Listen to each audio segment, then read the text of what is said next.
And hello, everybody. This is Jon Croft with Cultural Warfare with Jon Croft, and I am Jon Croft.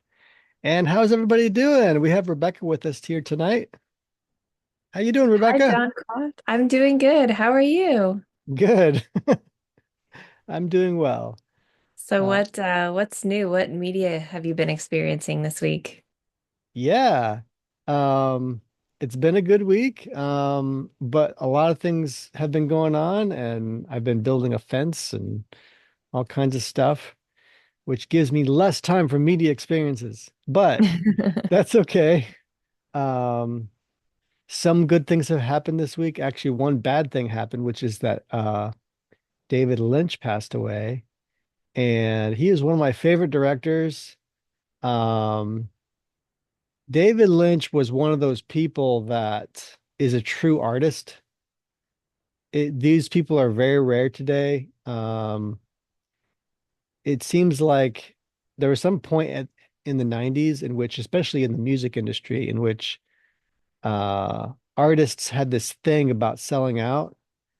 And the more they talked about selling art, the more people were just like, well, who cares? Why not? Let's just sell out. And because talking about it so much made it less scary, I guess, to sell out and or less kind of like um less of a bad thing, I guess. You know, the more you just kind of like talk about something scary, it becomes less scary to you or less strange to you. Um, punk artists are like selling out all over the place. They're the people who are supposed to sell out the least. Well, David Lynch is one of these artists who never sold out, never understood selling out, and maintained their artistic vitality. Um, and I guess the closest thing for him selling out was Dune, and Dune taught him not to sell out because he was like, I didn't like that. So after that, he learned his lesson and he never sold out again. And uh, and by the way, evidence of that is that George Lucas came to him not long after Dune and asked him to do Return of the Jedi. Um, Um, and he was like, nope, this is wow. weird. It's too like much like selling out. And Wow. um, he did not want to do that. So he kept doing artistically interesting stuff. The thing I don't, obviously, that people don't like about David Lynch is that, well, especially if you're a more conservative person like me, is that the more you talk to him, the more he talks about transcendental meditation. And so he will talk about like his explorations in Eastern religion, um, and as though it's some source of creativity for him. Um, which I don't think that's true. But um, you don't need to do meditation to get really creative. You really don't need to do that. And there's lots of people who are even more creative than David Lynch, and they don't do that. So there's not a lot of empirical evidence that it provides more creativity to you. That said, I guess the other thing about David Lynch as a conservative that I didn't like was that he didn't mind having sex scenes in his movies, random ones that didn't always need to be there. But that's the 90s, right? Like the and the late 80s. Um, those were normal things to do for filmmakers back then. And you know, today I think people are a little more wise to these things and they say, do we really need that? Probably not. I don't see why this needs to be in our story. Does it really move the plot forward, and make the story more understandable to have this scene in it? And generally in the case, like I mean like 99% of the time, the answer is no. You just don't need it. So and I don't even think you have to be a Christian to say that at all. You can just be an artist. It's kind of like clean comedy, right? It's like clean comedy is a challenge for everybody, not just for people who are um, always speaking with expletives. Like it's a challenge for everybody, even for people who don't do that. So, you know, it's challenging to any artist to be like, I can do anything, but I can't do this and this and this and this. And then to just kind of like focus your energies in directions that I think are right for your marketplace.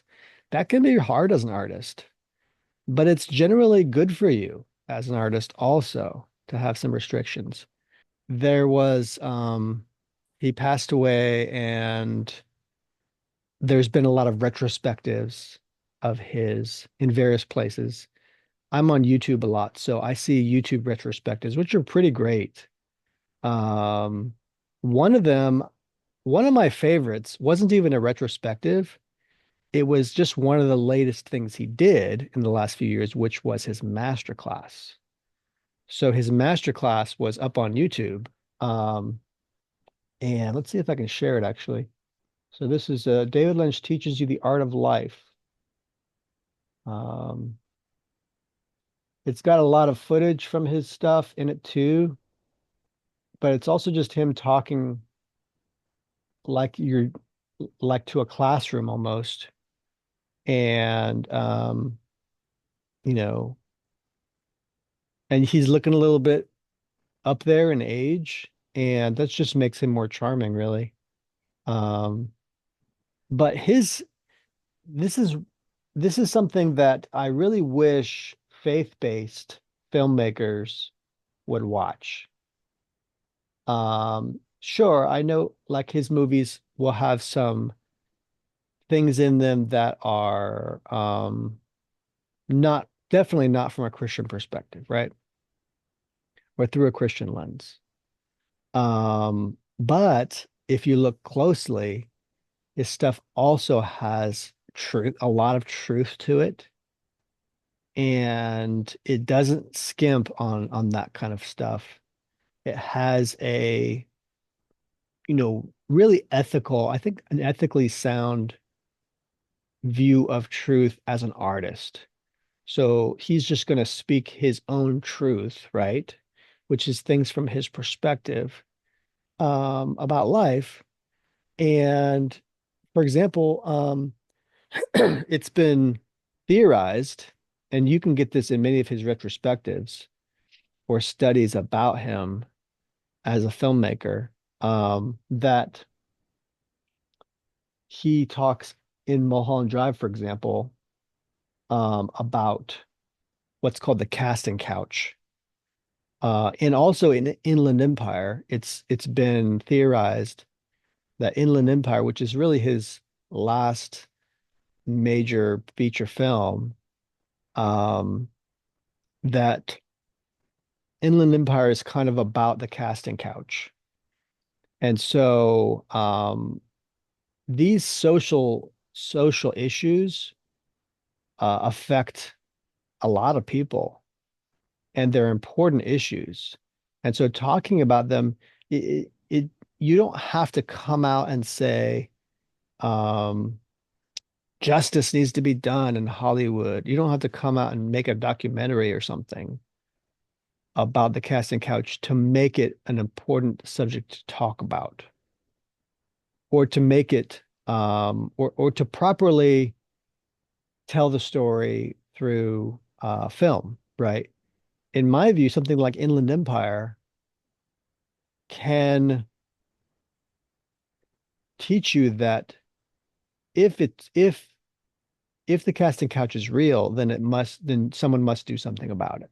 You know what I mean? Like something eh, something is wrong and needs to be fixed. And so just watching that with that lens on, looking through the lens of the fact that this is a reality that many, especially female actors, need to deal with in Hollywood, that makes his work immediately important, relevant, and meaningful to anybody who cares about justice and cares about truth in life. So you don't have to be some kind of political or social issue filmmaker.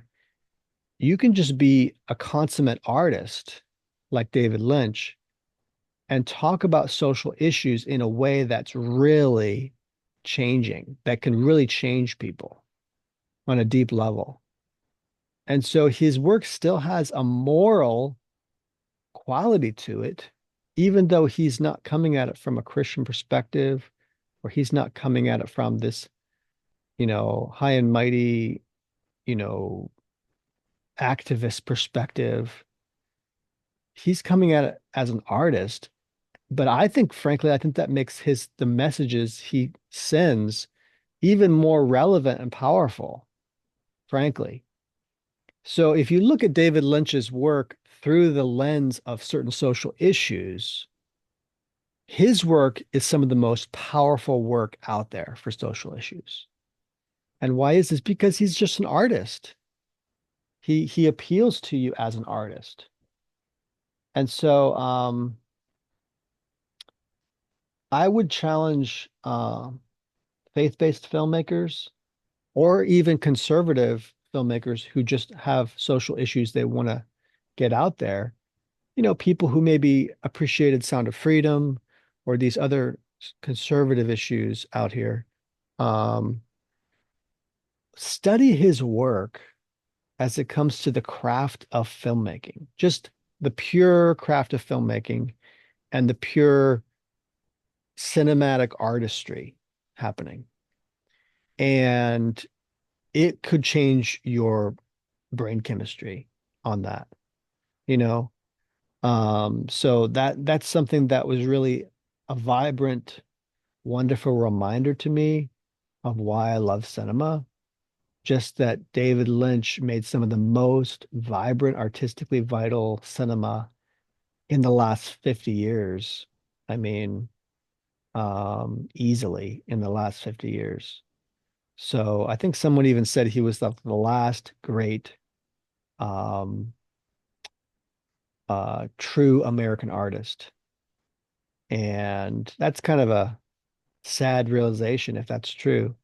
I'm sure there's other American artists, but were they as great as David Lynch? I don't know. He might be right. I mean, David Lynch might be the last great American artist for some time. Mm. Um, we need more great American artists. I mean, that's what it says to me. If he's the last one, we need another one.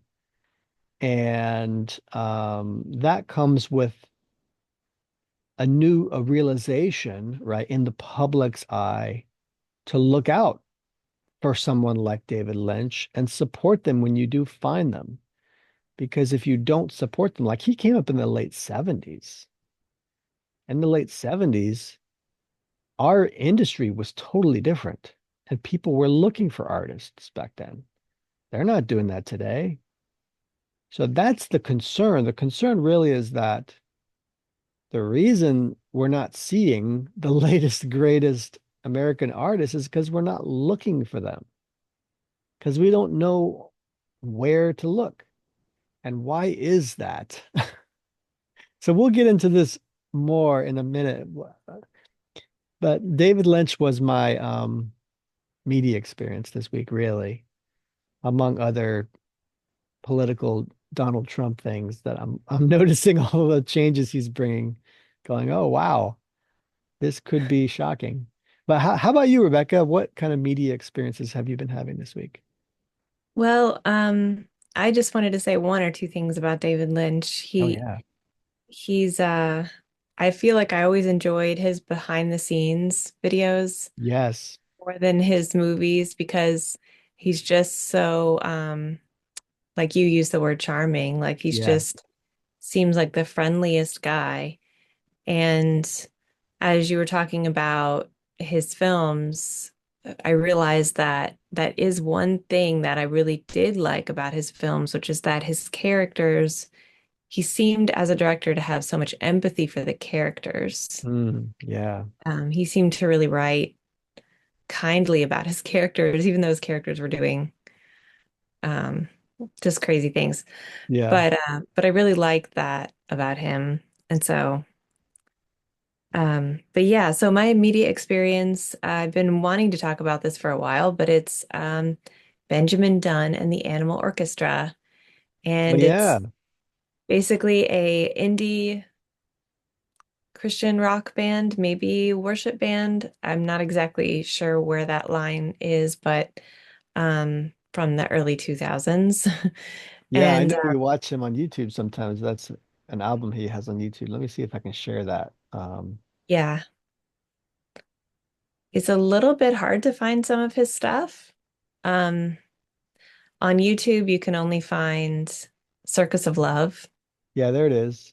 Yeah. And that Um, happens to be one of my favorites. So we listen to that a lot. It's a very joy-filled album, and yeah. it's a lot of fun to listen to. And it's just very positive and upbeat and indie. It's from a little Um, while ago, but yeah, and a I little. remember I compared them to Arcade Fire, didn't Yeah, I? you were saying that the other night. They are like Arcade Fire, Yeah, with joy added. right. Yeah, with the joy part. That's true. Yeah. And didn't Um, you send me a picture in the chat? yeah, I just sent a picture of Ben Dunn because he has a lot of other albums that are sort of hard to find. Here we go. Oh, I'm wait. not sure why that is, but yeah, Is he it? did an album called Fable, and I've been looking for it, and I just realized I could listen to it on Spotify. I don't know if it was there all along or if I'm just clueless about the Can you internet, see it but now? I don't think he has a latest album. This is Oh, still an old one. yeah. But this would have been after Circus of Love, I think. Okay. And it's inspired by the Chronicles of Narnia. And Cool. I haven't listened to it yet because I didn't know it existed. I was having a hard time finding stuff by him, but found this on Spotify. It's Oh, got a that's song right. on there called My Name is Eustace. It's got a song on there called Caspian. So I'm just kind of excited to see what that's all about. And he actually has a couple books on Amazon as well. Interesting. Wow. Um, and What does one of he them, write about? Do you know what they're about? well, one is called The Happy Gospel. And um, I don't know, I've never read them, but Cool. yeah. Yeah, So I a wonder lot if of he's still joy. making music. I hope he's still making music because I that was know. like what, maybe 10 years ago, 8 years ago, something like that. Yeah. His latest album. Yeah. And if after a while he seemed to go by this name, The Wild Wild. Hmm. So um you can find some things under that, but I don't know, I don't know. He seemed to have disappeared, so Yeah. I don't know what that's all about. But you can still listen to his old stuff, and it's awesome. It's very encouraging stuff to listen to. Well, I mean, ever since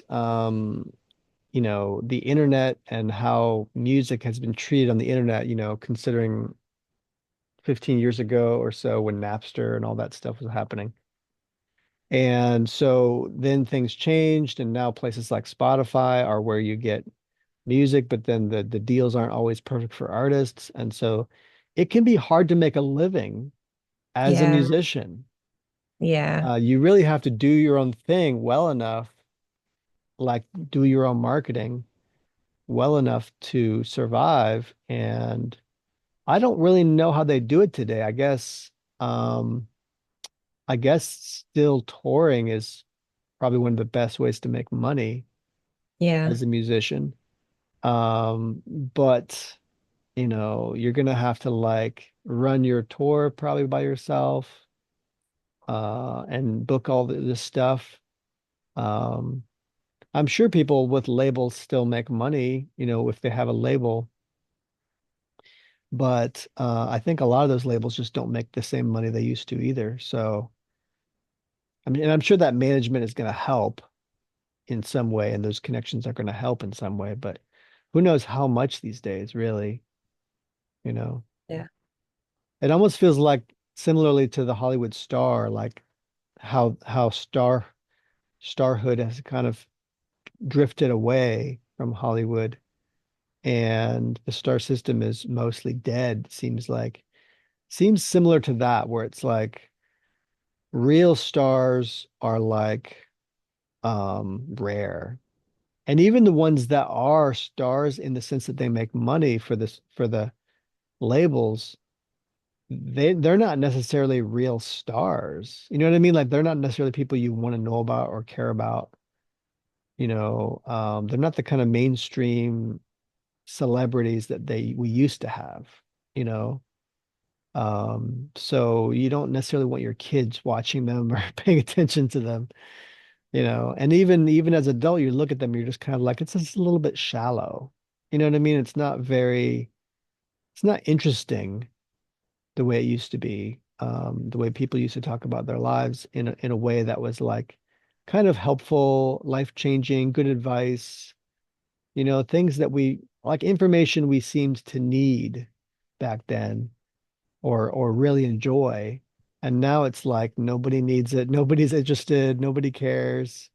It's very shallow. It's like they're always selling a product of some kind, you know?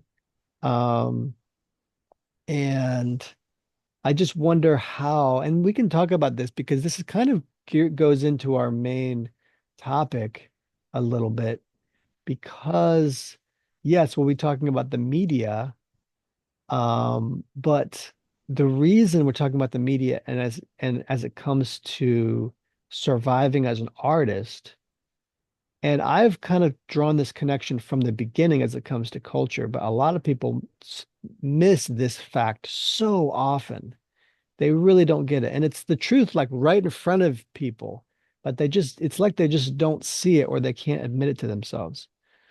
But like the way that culture creators who you could call artists, right? But they're people who are influential in society. Um, and celebrities are you could call them culture creators, but these are people that the public cares about. And so but the reason they care about them isn't because they're just put in front of them.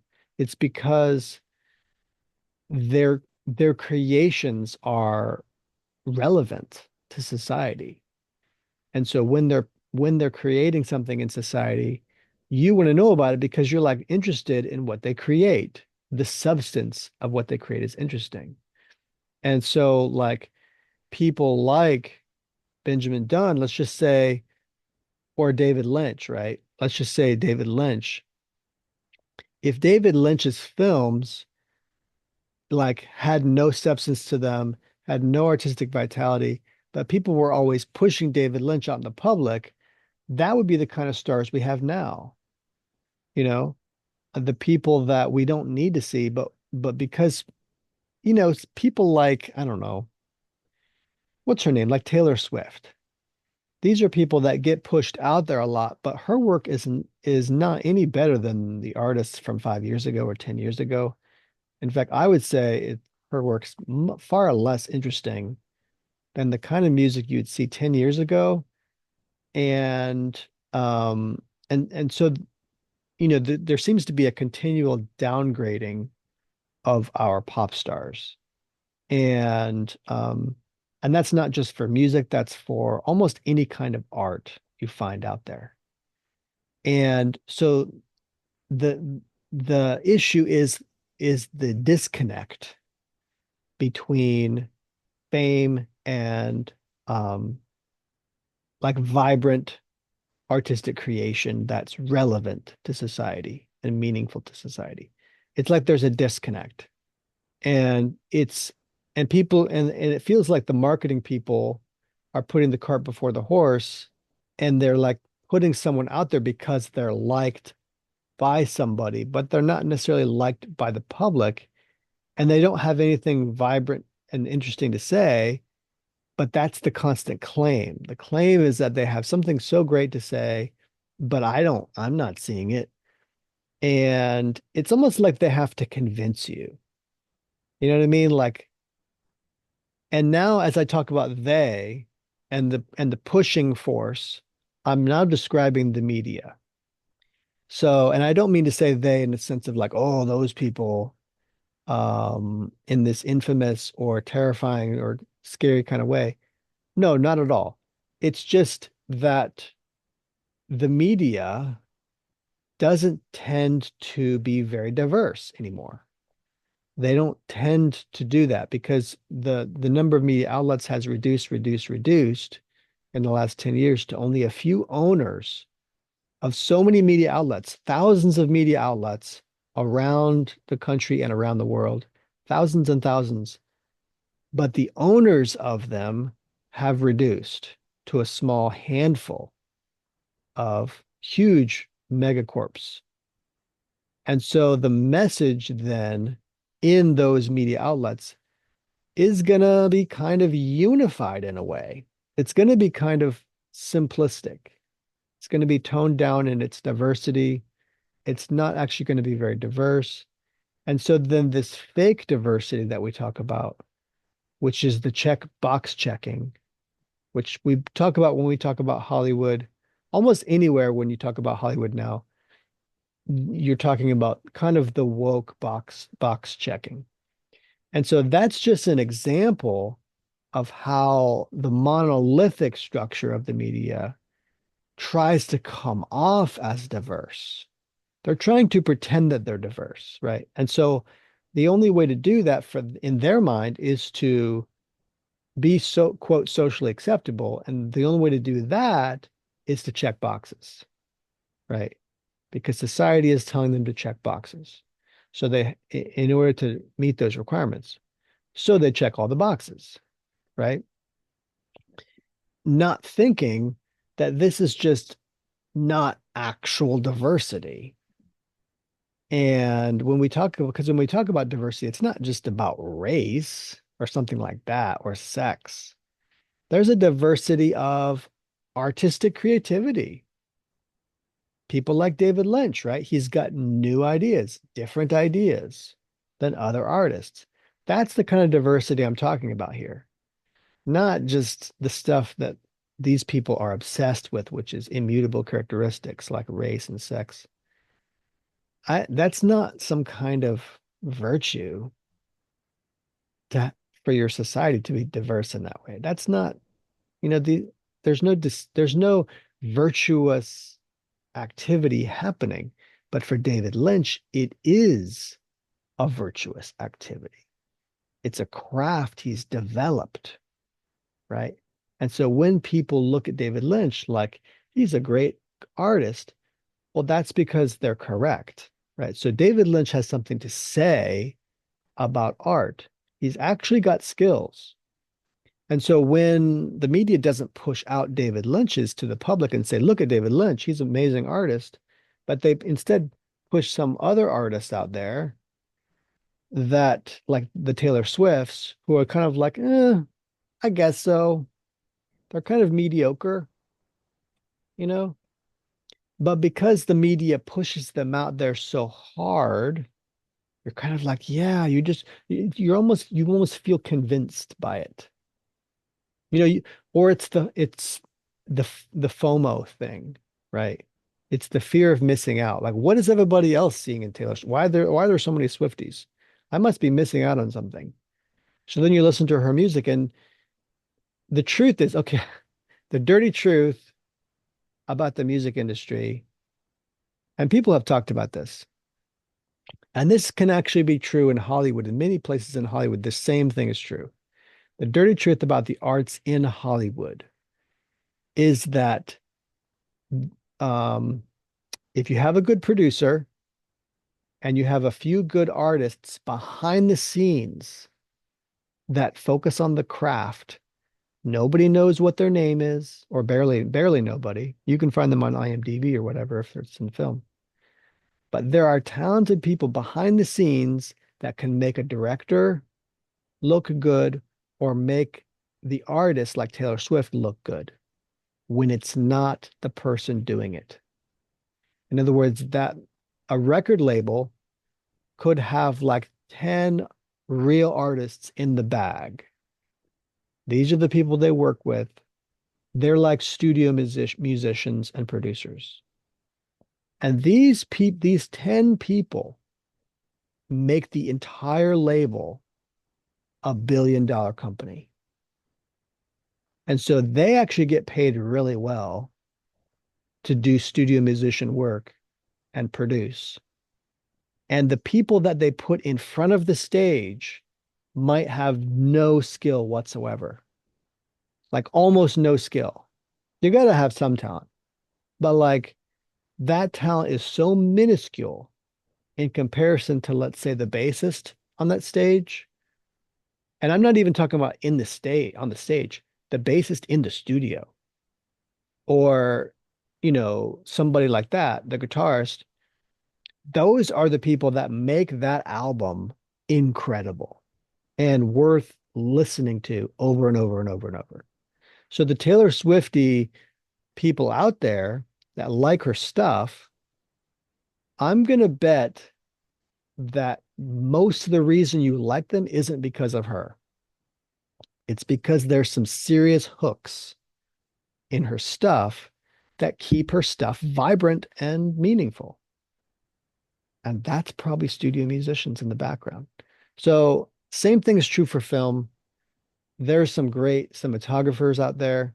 Nobody gives them any credit, but they make a film, or like a writer, right? They make stuff that's just beautiful. And you don't need a director to do any of that stuff. I mean, the director could just be like, give me a shot over this direction. And the cinematographer is just like doing things that you wouldn't even know about. And it just makes the movie worth watching, you know? And if it was the director doing the camera, it would look terrible. It just wouldn't work.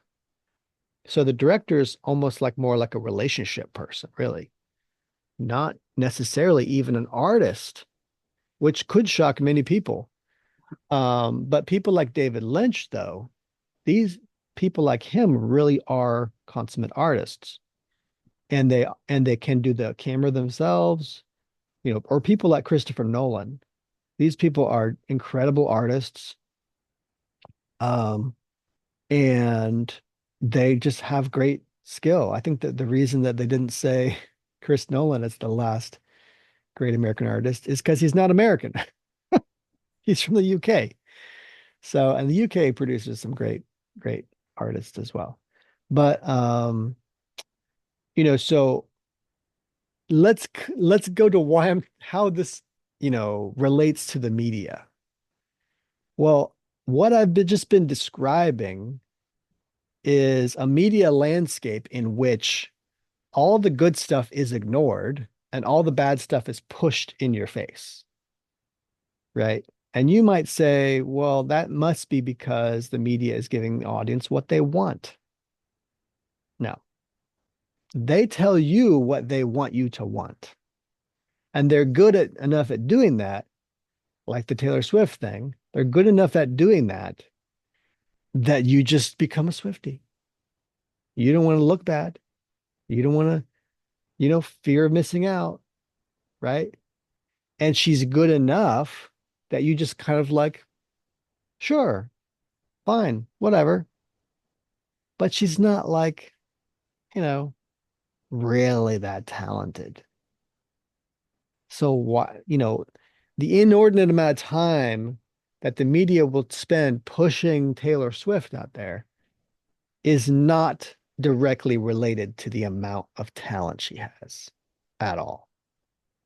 There are so many more talented singers and songwriters and musicians. You should not be talking about Taylor Swift. I'll be honest. You really should not be. Um, and I mean, who's the latest filmmaker who's done anything great in the last like 3 years, 3, 4, 5 years? It used to be they were discovering new filmmakers almost every year or every other year. So like, oh, there's this new filmmaker that they saw at Sundance, and they're gonna be buying their film and putting it out there. And then what happens to them? 2, 3 years later, you never heard of, they just go away. You're like, well, why did they go away? Because nobody continued to push them out there, right? And help develop them as an artist. And if that doesn't happen to you as an artist, then people are going to stop caring about your stuff and start talking about somebody else, you know? And so, it feels to me that what the media is really trying to do is find um, a few popular artists that they can just continue to push out there, right? And then kind of refuse to develop new artists and like refuse to share new work out there because that presents an additional challenge to sell this other person. It's difficult to create new personalities. That's a difficulty for the media, and it's a lot of work involved. But when they find that person, and they do all that work, and it takes in the public consciousness, then they've succeeded. Now they've got a name that they can continue to push out there and get clicks.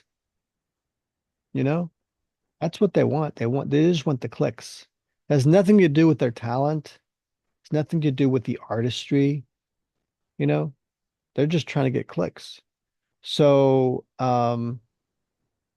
that's my issue with the media and how it deals with celebrity.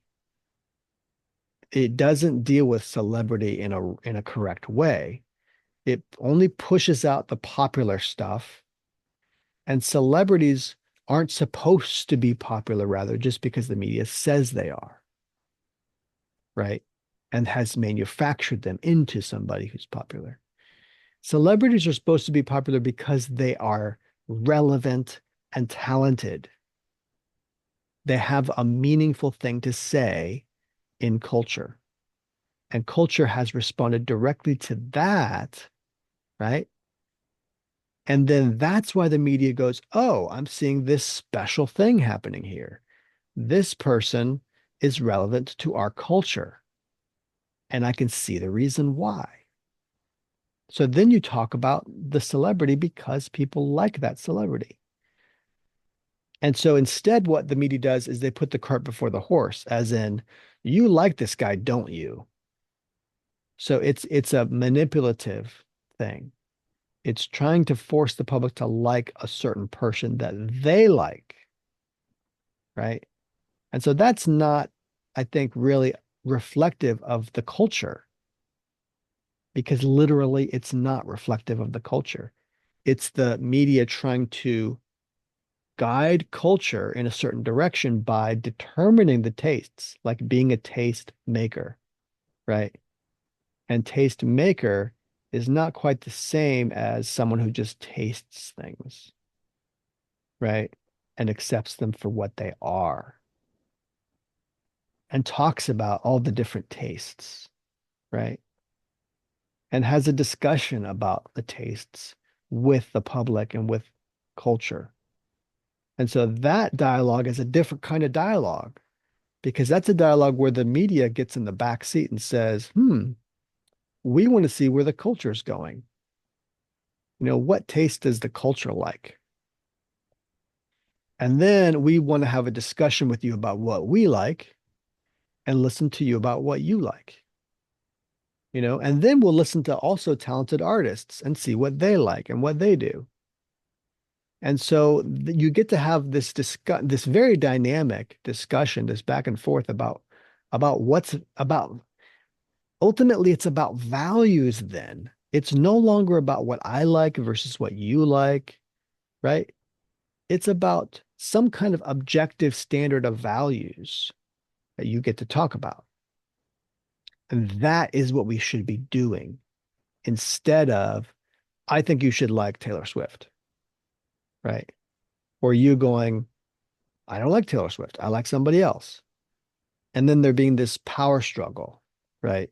I could talk about Taylor Swift one week, and say, why don't you like Taylor Swift? And you could talk about somebody else next week and say, like, well, I like this person. Well, let's have a discussion about why. And then maybe there's a third person that we didn't even think about because from that discussion, that's better than both of them. Meeting that standard we're talking about now. And so we get to explore not just different kinds of artists, different kinds of people out there, but why we like these artists. And we don't have to be weird about it, you know? Like there's something wrong with you if you're not a Taylor Swiftie person. That doesn't have to enter into it because that's not a discussion about art and culture. No, that's number one. It's my issue with the media and celebrity and how there's kind of an arbitrary manipulation being done from the media's perspective. But there's even more disturbing things about the media. We talked about Trump reforming Hollywood last week. And one of the things I talked about a little bit was the fact that the media pushed back against the Hays Code. And that's just something the people, the lackeys of the studios who can speak out when the studio can't speak out. And so many of these guys are going to be friends with the studios. They are going to try to defend the industry, some what they perceive to be the real industry, when Hayes is not the real industry or the people from DC are not the real industry. So I have to defend my honor and defend the art form and defend Hollywood. And so that's kind of what happens there in the media. But and much of that is typical and it's not to be that surprising. But the problem is, right, when Hollywood media types form a unified voice about some issue and they don't get very thoughtful about why they're doing that. They just do it. And then you start to go, are they doing this because they're supposed to do it? And because they're in this little social club and that's why they're doing it? And it has nothing to do any longer with the whole point of it, such as the reform of Hollywood and the Hays Code. There was a point to that, right? And so having a discussion about that point is more important than your position about it. And a lot of people don't think of that. They think, well, of course, your position is the most important thing to you. Well, how do you know if your position is the most important thing if you're not paying attention to the whole point of the discussion? Your point is going to be tone deaf, or your opinion is going to be tone deaf if it's not even about the point of this whole thing. So, in other words, many of those people will defend Hollywood no matter what you say. Well, I'll defend them on this and I'll defend them on everything, right? Because they're your friends. But you don't understand that there's going to be an exception to that. And that's because you got to have some morals and some sense and some duty to your life that's greater than your loyalty to Hollywood. Otherwise, Hollywood is like your God or something. It's like your religion. So, people should get off of that idea and understand that Hollywood's supposed to be made up of ideas anyway, and great stories and great lessons from that. And if you're like always curating stuff like Hamlet, but you're not ever realizing that Hamlet is about life and about deeper questions in life, well, you're not just not paying attention, you know? So you can't just be tribal about these things. And that's another thing like I say, I've noticed about the media is the media has a tendency to not or rather the media tends to only be self-protective instead of care about what they're supposed to care about, which is truth. Media is always supposed to care about truth. And funny enough, when I went to college, one of the classes I did was mass communications. And one of the things you learn in mass communications is that the media is essentially because we have freedom of speech and a lot of other cultural norms as it comes to speech in America, um, the media is essentially a self-regulated industry. So that means the media, like the Hays Code, is supposed to be regulating itself with a code of conduct or a code of ethics. And that code of ethics is about whether or not they continue to have journalistic integrity, for example, or if they continue to put truth above these other things that they could be emphasizing. And so one of the problems with that is that hardly anybody notices that they continue to break their own code of ethics over and over and over. And because they can't be, prosecuted easily for doing that, they just continue to break their own code of ethics over and over. And in other words, it's an ineffectual code of ethics. And it's pointless to have at that point, right? And so nobody can point this out. Nobody can do anything about this. People like James O'Keefe, right, who are often into exposing powerful interests who are doing harm, but nobody else can do anything about it or talk about it. Well, people like James O'Keefe are known by name because the media institutions fail at their job over and over and over. And so you have to get these people like James O'Keefe, which now and got shoved out of his own organization, Veritas, and had to make another organization called O'Keefe Media Group or OMG to continue his work, right? Because of continually being kind of shut out of normal professional polite society, so to speak, for actually being a journalist, for actually having integrity. So what does that tell you? Professional journalism is dead. That's what it should tell you. That's what it means. Professional journalism is dead as a doornail. That's the third issue is that the code of ethics that journalists live by is just being used as a doormat when you come in the door. Like, oh, look at our code of ethics. Wipe your feet on it, and then you can get to work.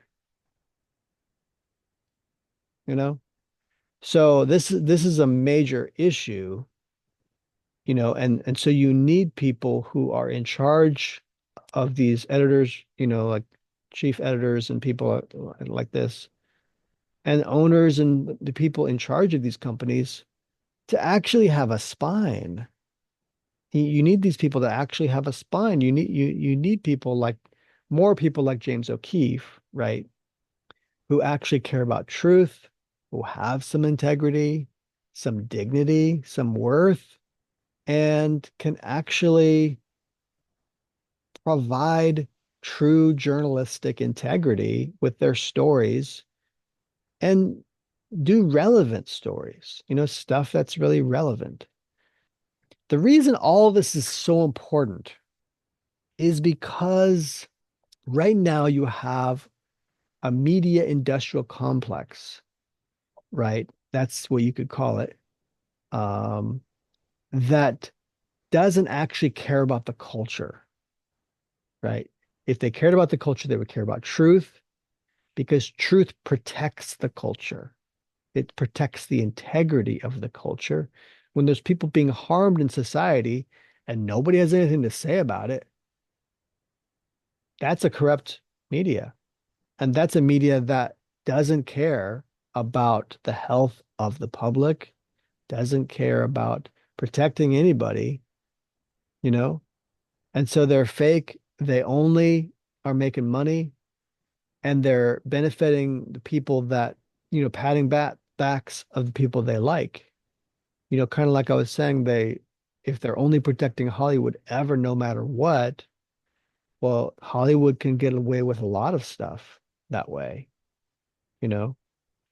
If there's any some kind of scandal going on, Hollywood can skate by. Nobody's going to do anything about it. And so my view, though, of entertainment media, and that's mostly what I care about is entertainment media because of the culture, the way I look at culture building is that culture is mostly built on stories. And these are often mythical stories that are based in values that the culture cares about most. And there's also things like technology involved with that. There's highly talented people involved in all of that and all that culture building, right? And so I really enjoy that stuff.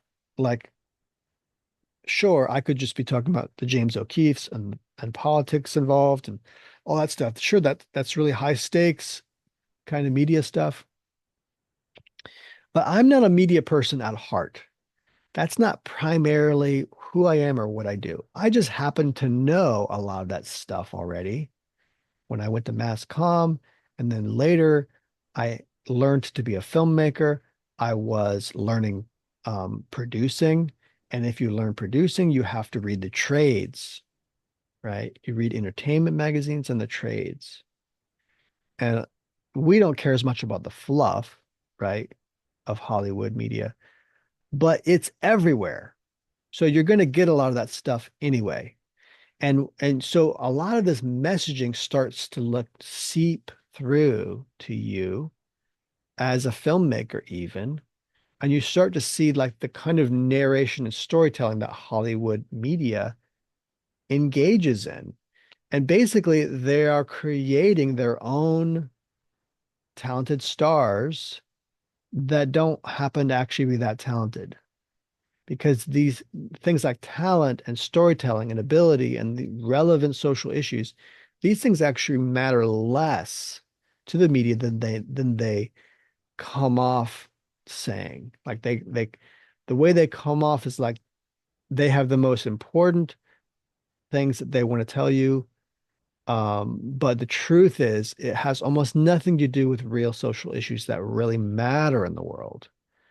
It's just these are the people we like. And why? Probably it's because they're the same politics, right? That's probably the reason. Or they have the same ethics about some issue that they find to be most important and relevant to them as a media type. So they're going to then support that person all the time, right? And they're going to support that pet issue all the time instead of doing what is caring about the truth and having a discussion.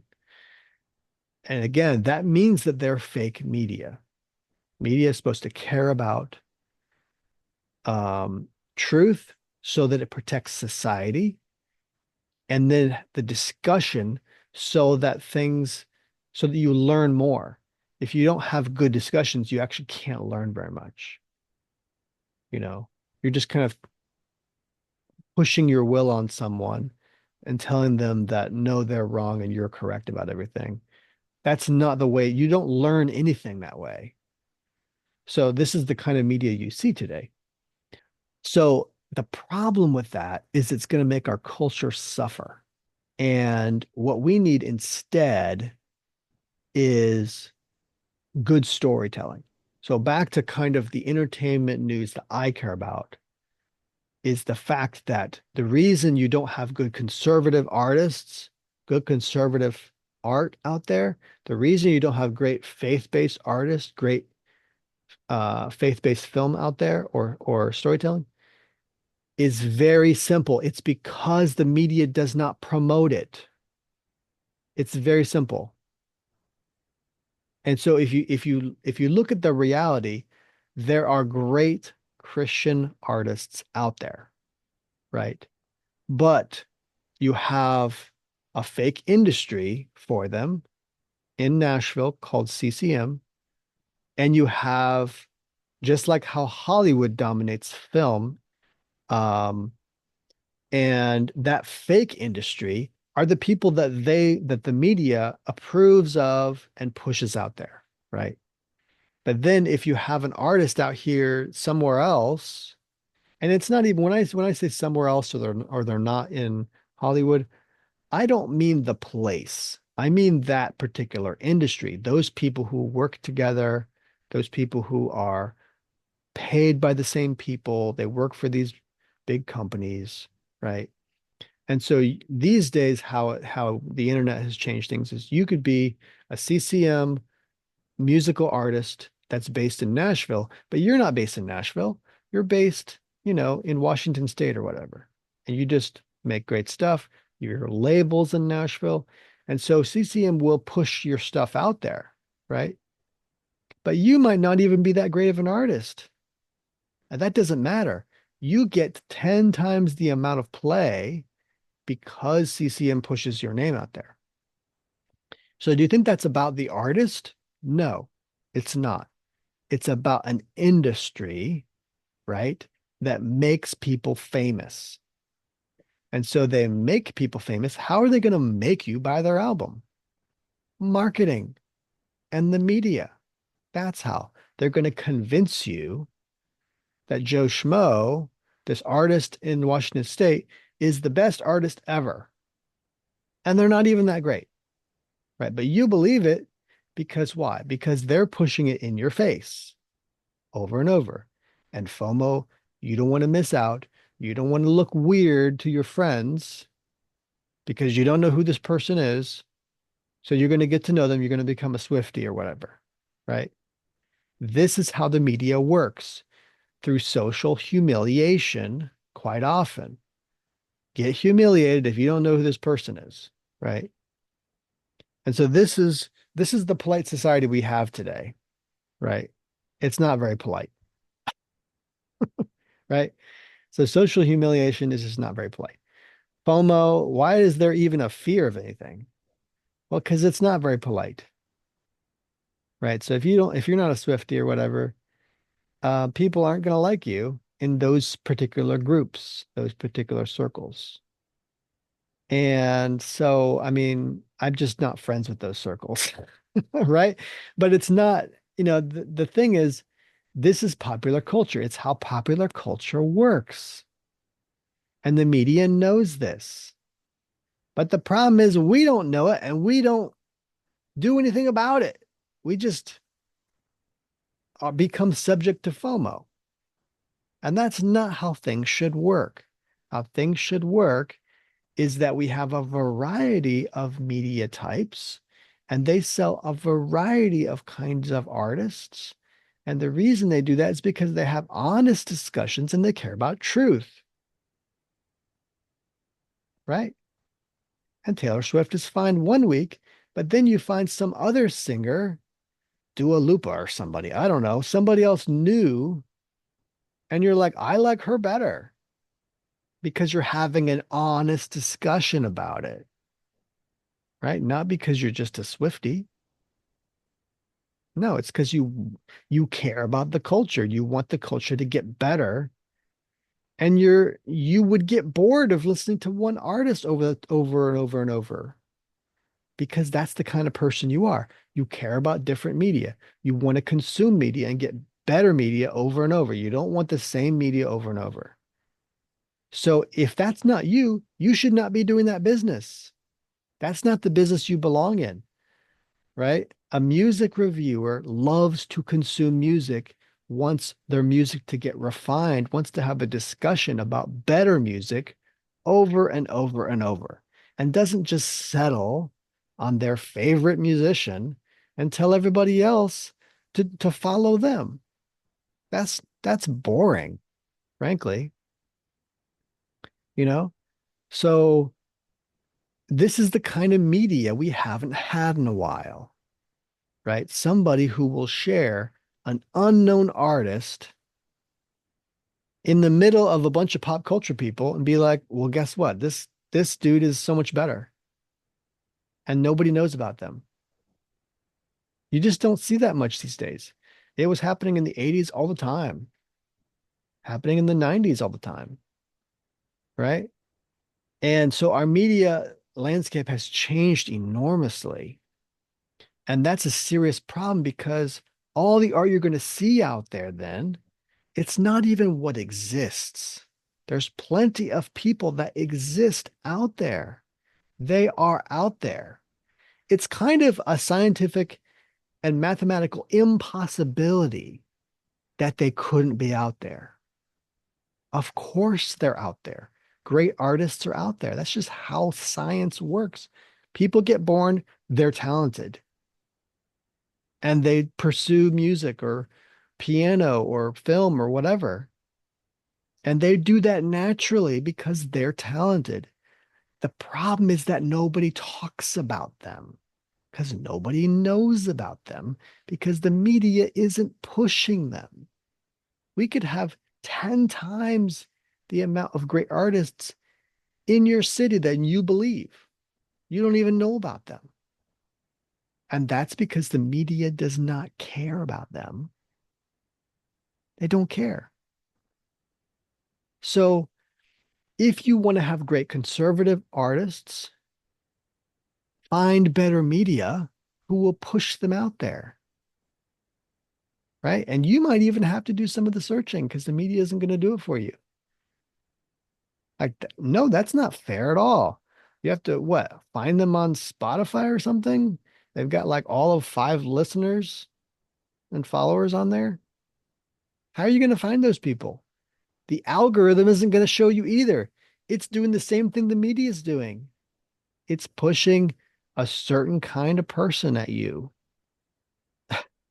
It's like the media is like an algorithm, right?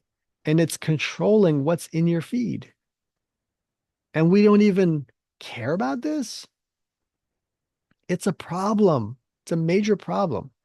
So what you can do, and you know, I hate to say it, but this is kind of about Media Moses. I've talked about Media Moses a few times, but the reason this is one of the major reasons I started Media Moses. And it's weird, just like a minuscule blip on the radar compared to so many people out there. But like we're trying to start something new. And the thing we're trying to start is to actually put great artists out there who are conservative, who are Christian, who are good for America. And that if you listen to them and pursue that and pay attention to those people, it'll actually help our country to be better. And these other people, if you listen to the media from Hollywood and these other industries, it's not going to be good for us because everybody's going to be watching Netflix. Everybody's going to be doing all the pop culture things they're supposed to be doing because otherwise they have FOMO. And that's exactly where they got you. You're only going to listen to the artists that they want to push out there. And all of those artists could be supporting their social issues and could be putting money into these NGOs and nonprofits that support their liberal causes, and you don't even know it. And by supporting all of their artists and all of their artistic projects, you have put millions more dollars in their pockets, and you don't even know it. It's like a tax on you. So stop supporting these people that don't care about the truth or journalistic integrity or good art at all or the culture. If they cared about the culture and they had a sense of duty about our society and the culture, they wouldn't be talking about Taylor Swift all the time. They wouldn't, but they are. And that's the evidence. That's all the evidence you need because it's a different philosophy, right? If these entertainment news people were talking about stuff that mattered, they would be talking about artists you've never heard of and nobody else has heard of them. And they would be having discussions about why this new artist who makes music unlike anything you've ever heard is something you should be listening to. That would be great, wouldn't it? But instead, you've got like what, 6 megacorps owning most of the 95% of all the media, and they're all in lockstep, right? I don't know what Trump's going to do about that. I don't know what he can do about that. That's crazy. And you know what's even more disturbing about this? This is something that um, I don't even know who to talk to about this because it's like you wish the best, right, for conservative media. But let's just say conservative media doesn't have the best attitude about taking back media. And here's what I mean. The Daily Wire, they have this like promo thing where they're like, and they've said this messaging quite a few times actually, but they're like, we're going to do this, we're going to keep winning, and we're going to be the only person to do it. We're going to be the only person who's doing this like it's a badge of honor. Is that a badge of honor? You're the only person doing this? Imagine if that vision becomes true and they were the only conservative outlet. Is that the kind of world you want? Where we only have one freaking conservative outlet out there? Is that what you want? No, God forbid. Is this what the left does and liberals do? Are they ever going like, we're the only liberal outfit? That should frighten you to death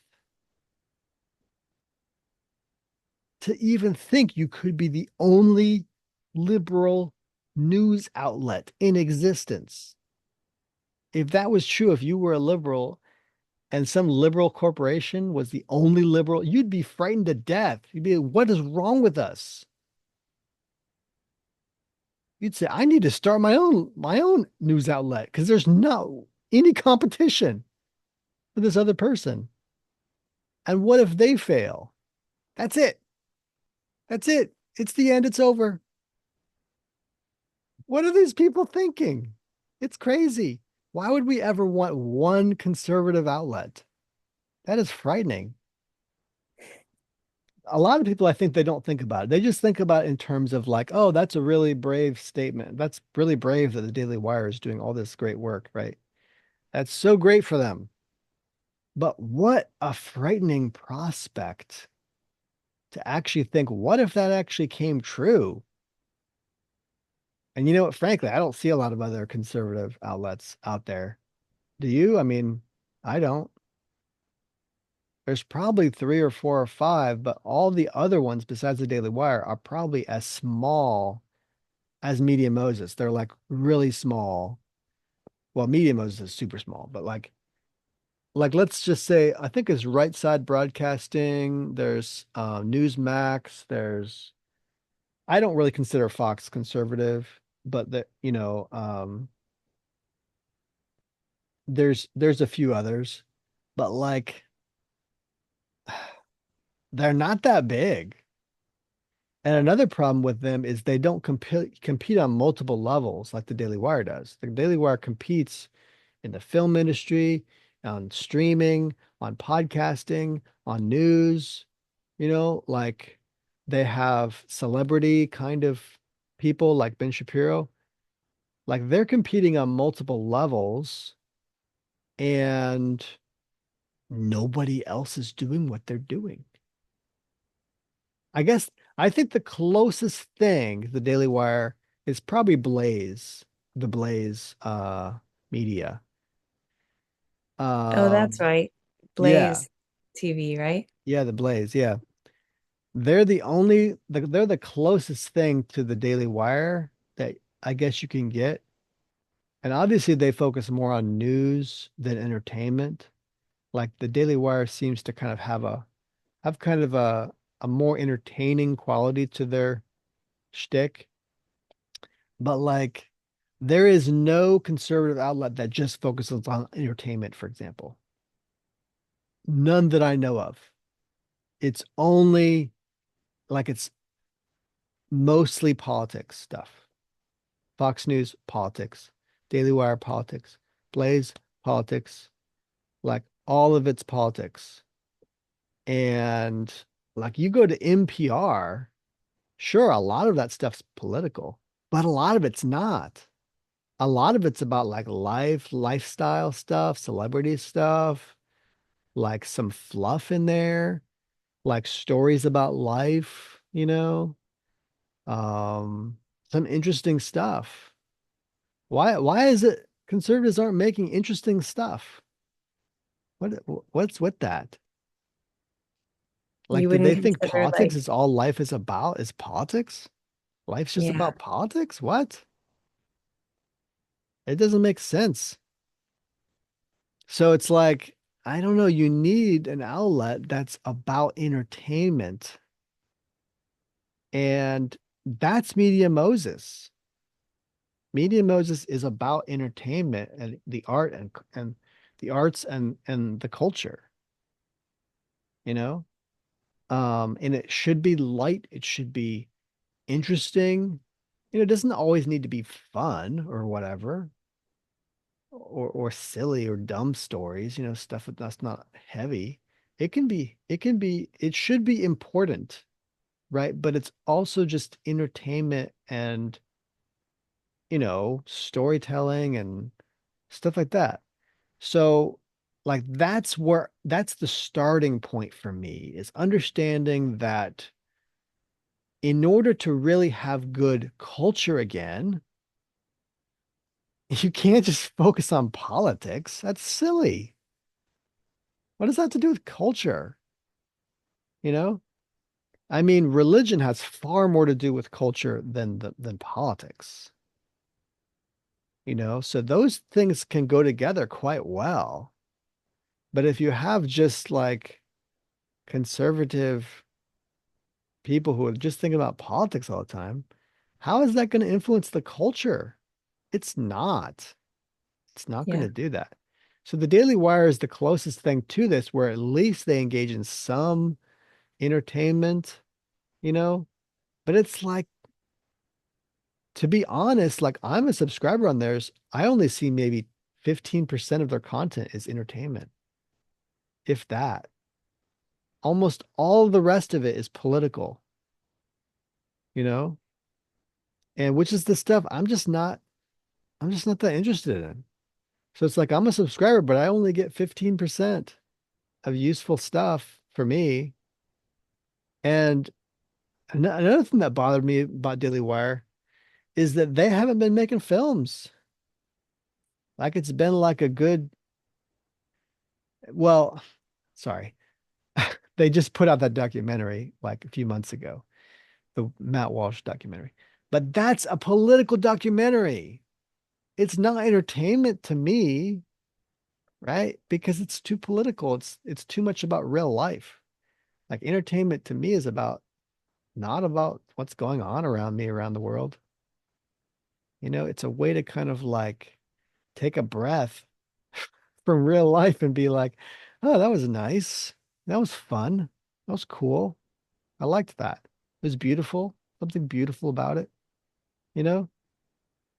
And I liked a lot of the initial films Daily Wire was putting out, like the Western that they put out, and there was a little thriller, and they put out like that little action movie in the beginning. It's not really an action movie, but kind of like a thriller, kind of the um, fight or flight movie about school shootings. That was actually a good movie. Um, and I was hoping for more of that. What I was hoping for was like a fun film they put out once a year, like just another film every year. Like, why not? Like, hire some producer. Like they got Dallas Sanier as their consummate producer, you know, and it feels like he's been working on the Pendragon cycle for 2 years and nothing else. that's what I was gonna say, the Pendragon cycle. I mean, sure, there's producers like that in Hollywood. They're just focused, but like how many of them? Most of these producers in Hollywood are working on like three or four or five projects at the same time, you know? Like that's the kind of producers we need on the conservative side, just putting out stuff, right? Making more and more stuff. There's not enough money in it. They can't do it. They can't get those 5 projects sold because there's not enough daily wires to buy them, you know, and distribute them. It's not happening like that. So, like it is for Hollywood. So, I mean, we've got like 2% of the market. Goodness, it's terrible. That's not a real number. I just came up with that. Uh, but it's kind of believable because when you look at the sheer no, amount of content that Hollywood puts out, just hundreds and hundreds of movies out, hundreds and hundreds of series is out every year, and the Daily Wire is putting out barely 2 things a year. And but they're proud that they're the only one. We're the only one, guys. We're the only one doing this. Don't Yeah. be proud of that. That should be terrifying to you. Like, in fact, I think the Daily Wire should be raising up more people by encouraging competition, right? And like, you can't do this story, we'll throw it to somebody else. It's a valuable story. You can't do it. Well, give it to someone else. Why? Because it might help them. This is how these industries are supposed to work. Healthy competition, right? So that what? The truth can be told. If you're a journalistic outfit, you care about the truth. Oh, I can't do the story. Oh, the New York Times won't let me write the story. Go to the Boston Herald. Go somewhere else and do it. Why would you do that? Well, because you care about the truth. That's why. It's just that simple. And the fact we don't have media outlets doing this today, we don't have journalists doing this today, we don't have people who just want to have honest discussions about what's good for culture in entertainment news, right? That's why culture's suffering.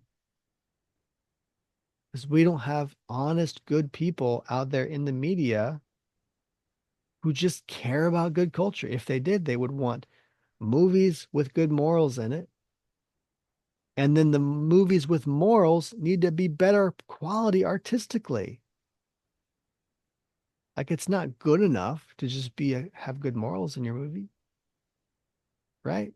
So you're not seeing that either you're getting the secular stuff that's like, well, we don't want good morals, or you got the Christian stuff that's like, well, we don't want good art. You got to have both. Is that so hard to have both? It shouldn't be that hard. And the fact that we don't have it should just mean we've got media out there saying, where is it? What's the big deal? Why is there no good stuff that's also artistically vibrant? Why? Doesn't make any sense. Does that make any sense to you? Doesn't make No. sense to me either. Weird. Well, I'm gonna wrap it up. What do you think, Rebecca? I would love to see more movies that are the quality of the indie Christian worship music that I listen to, that are the quality of the beautiful paintings of Jesus that come to us from history, that are the quality of the cathedrals all over the world. I would love to see Amen. movies that match that quality.